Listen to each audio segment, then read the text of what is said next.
What's going on, guys? Welcome to another Pour the Record video. If you're new to the channel, my name is Mike and I'm simply a coffee and vinyl lover, and I want to bring my passions together in order to produce engaging content and inspire viewers to learn something new. Today I'll be doing something that I've never done before, and that is to listen to an album for the very first time on vinyl. And this is tricky because, as you know, Beyoncé is one of the most, if not the most famous artist in the world. She has one of the biggest cult followings with her swarm of beehives scattered all over the world. With her solo career approaching 20 years, she has been able to top the Billboard charts with every single one of her studio albums, which is super impressive, especially given the fact that she has also shifted genres more recently.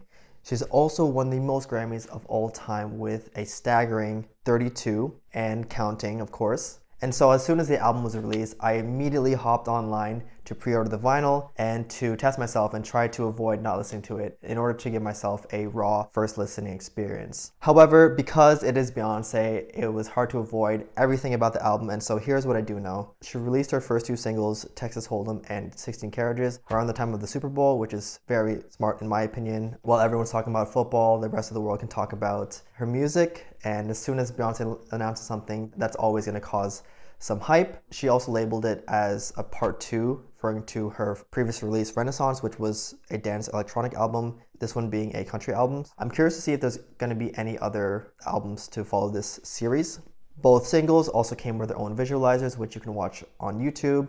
Texas Hold'em is a classic square dance kind of tune, a little bit basic when it comes to the writing in my opinion, but not too cringe, but very, very catchy. Funny because I read online that apparently it's reminiscent of the children's series Franklin's theme song, and as soon as I watched the video and I heard the comparison, I thought that was quite funny, but I don't think it sounds too similar in my opinion.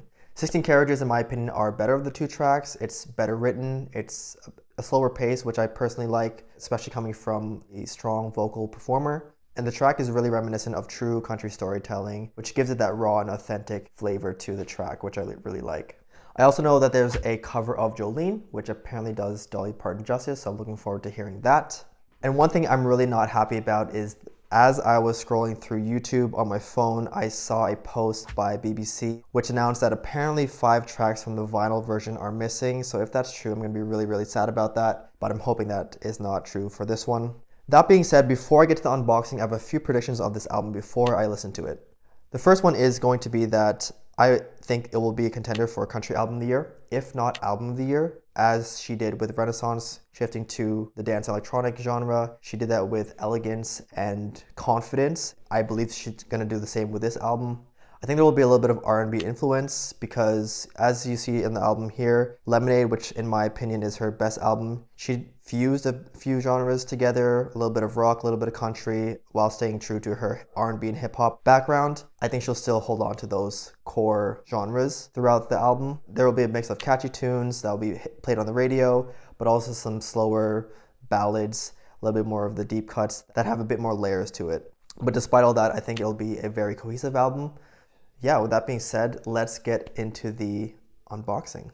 So as you can see, I haven't even opened the package at all. I am based in Germany, so the shipping took about 4 days, which I think is quite impressive given that it was over Easter weekend. So let's rip this bad boy open. All right, so as you can see, this is the cover. This is the alternative cover, I believe. The other one featured her on a horse, which I personally like, to be honest. This one is a little bit provocative for my taste, but I'll let Beyoncé do her. Very clean black cover with her standing basically naked, holding a cigar. She has a little bit of a native kind of look to her, with a banner covering her private parts to keep it a little bit more PG, but I like how clean it is and how focused the cover is. On the back here, this is the exclusive white version. So it's featuring this little snake design over her left eye here. Again, very clean. This time featuring a white background. So I'm assuming that a lot of the cover art and the artwork around the record is going to feature more of a white accents. But I chose this because I personally like cleaner albums. So I think this one will look good displayed on my record shelf. So let's start to unwrap it carefully as I can. It is a gatefold, so I want to make sure to remove the plastic so I can open up the record while preserving this little sticker. All right, let's see what's inside. Okay, so on the first open, I don't know what she is referring to when she writes her name as Beyoncé. I think it was something around the original spelling of her name, but I'm not quite sure. But let me know in the comments what this means exactly, because I know that it has some significance, but I don't want to share anything that is false. I can see here that she also executive produced it, so that's pretty impressive. Let's see if there's any other artwork. Let's take a look at the first disc. So quite clean. Again, a little bit of a provocative image, but she has here a heart necklace covering her genital area. And on the back here, a whiskey glass holding a cigar. A little disappointing there's no artwork here, it's just the blue cover, but let's see what the disc looks like. There we go. Yeah, I really like that. Very clean. This is my first white record. It's gonna look really nice playing on the record player. Pretty happy with that so far, aside from the lack of artwork on the inner sleeves. For the second disc, what do we have here? We've got a saddle, nice country symbol there. And we also have a gun, which is actually a microphone. So, and of course, white disc. For anyone who knows me, they know I don't like too much color nowadays. I try to dress simply, so anything that's has a bit of a white and black theme going on, always a fan. I don't see any tracks listed. There's no hint to whether or not 5 tracks are actually missing. So I'm really curious to see, once I play it, what the album will sound like. With that, let's spin this bad boy on the turntable. This ain't Texas, ain't no hold'em. So lay your cards down, down, down, down. So park your Lexus, throw your keys up.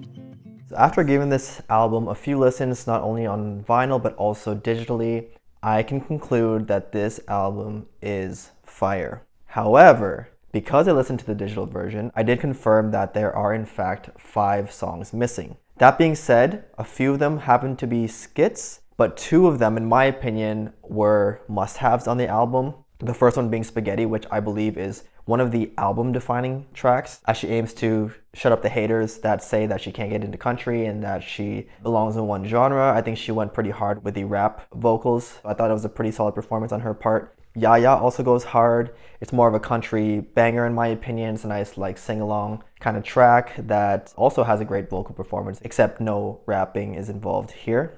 So then I asked myself, like, why would this happen? As you might know, vinyl can only hold so many tracks on one side. So I did a little bit of analysis and I realized that the average length on each side is approximately between 15 to 20 minutes, and some records can hold up to 25, depending on how much bass there is. That could factor how many songs can be placed on each side. That being said, I believe there could have been some room for at least one of the tracks, and some of the tracks that are currently on the vinyl could have been replaced. I'll give it to the vinyl version though. I believe that the way it's structured makes sense. You can essentially categorize each side of each record into the following areas. The first one is a bit more complete in my opinion, a little bit of everything on the first side. My personal favorite side, featuring the strong starter American Requiem, a nice cover of Blackbird by the Beatles where she stays true to the melody, stays true to the lyrics, and towards the end of the track adds a bit of vocal layering, which I really like. And she also features some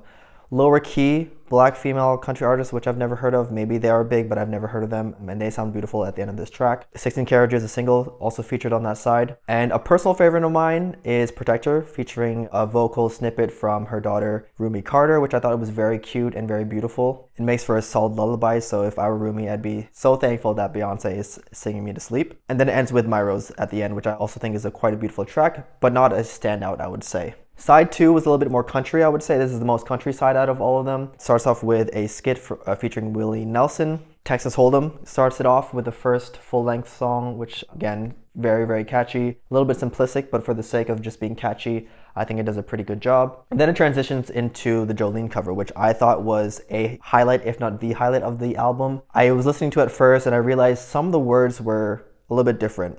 And so I had to look at the lyrics, dissect it a little bit, and realized that during Dolly Parton's skit before the start of Jolene, she mentions a woman with a specific hairstyle, and she was referring to Becky with the good hair back on Lemonade. I thought that was a genius move on Dolly Parton and Beyoncé's part. I believe Dolly Parton even wrote these lyrics according to Wikipedia. In the original Jolene, it's all about Dolly Parton being worried that Jolene will take her man. And on Beyonce's version, she's more firm, more assertive, but not too aggressive, with saying that she will keep her man and there's no way that Becky with the good hair will ever touch Sean Carter.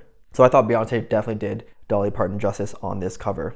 I especially like the nice falsettos that she did in the song, as well as the nice gospel bridge towards the end. Another highlight on this side, in my opinion, is Daughter, where she had a very strong vocal performance as well. Starts off with some nice guitar plucking at the beginning, and towards the end she did a beautiful rendition of the song Caro Mio Ben. I'm not sure if it's an opera song, but I got a little bit of opera vibes from it. She had some pretty high falsettos in there. I thought it was fantastic. And it's after this song, the digital version, where Spaghetti plays, and I don't know if it fits necessarily with the succession of the tracks on this part of the album, but if you isolate the track, it is a fire track, and I definitely think it should have been on the vinyl version. And then Alligator Tears ends this side. I just learned about Linda Martell, and I realized that she was the first prominent Black female country artist. And it was a nice little touch to have her present somehow on the album. She also had her own skit in the digital version, but not the vinyl version. Disc 2, side 1, in my opinion, is the most poppy of all of the sides. It features the highlight, in my opinion, with Miley Cyrus, where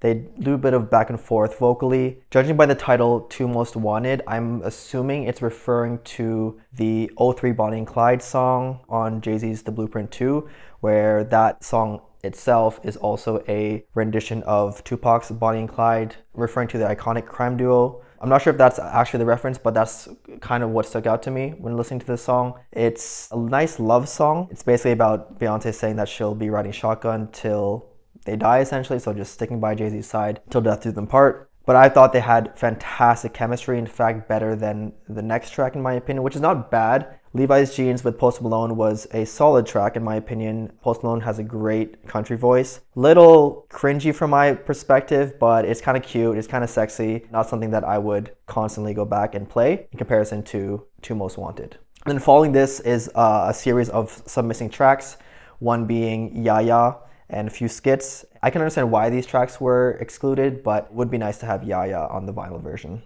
On the final side, in my opinion, is the most energetic side. It features bangers such as Tyrant, Sweet Honey Buckin'. Tyrant of the two, in my opinion, is the stronger track. I found Sweet Honey Buckin' a bit too chaotic and not cohesive. I saw that Pharrell was featured as one of the producers, and I can hear a little bit of that in parts of the track. Towards the end, when she was repeating Buckin' over and over again, I found that a little bit annoying. So that track could have been a bit more concise and shorter, but not a terrible track, I would say. And then it finishes off with the track Amen, which is basically the part 2 to the first track, and I thought it was a great way to end the album. I loved American Requiem, and so getting a little bit of that towards the end was a nice way to end the album. Overall, again, a fantastic record. I love nearly all the tracks, but I can't help but ignoring the missing tracks. And so if I were to rate the vinyl version, I would rate it as a 7.5 out of 10, and then the complete digital version, I would rate it more as an 8 out of 10. So let me know what you think of the record yourself. Did I give it a fair comparison? Did you listen to both versions, and what did you think about the missing tracks? Do you prefer a more concise vinyl version, or do you prefer the complete version? And if you want to see more of these videos, feel free to subscribe and like the video, and I'll catch you on the next one. Peace. This ain't Texas, ain't no hold'em, so lay your cards down, down, down.